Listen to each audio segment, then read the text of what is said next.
Good afternoon, this is the Infinite Group. I'm John, and I'm presenting the high-level overview of our final project, which is a procedurally generated online racing game.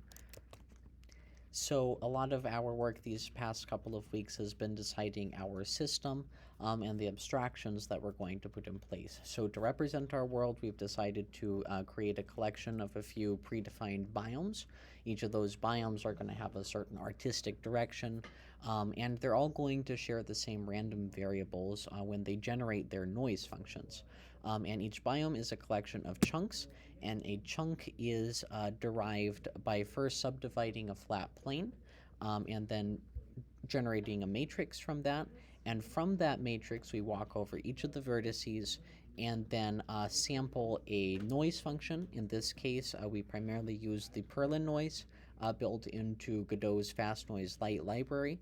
And then we set the y value based on the value of that noise, and this creates what's called a height map, which has a similar effect to this.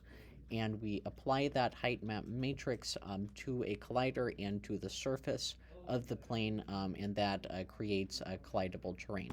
Now, this is a whole lot of computation, and you can imagine running this all sequentially on the main thread created lag spikes. So we've opted to create a job scheduling system and multi-threading, which allows for a lot of parallel pre-computation. So we first pre-compute the scene tree for each of the chunks, and we also pre-compute all of these noise values in parallel whenever a biome needs to be generated, and then add these all to a map of chunks. And then once the player requests a chunk, then it just simply indexes into the map and then instantiates that in. And the amount of computation is significantly less than what has to be done in parallel by the thread scheduler. So this has seen a significant performance savings.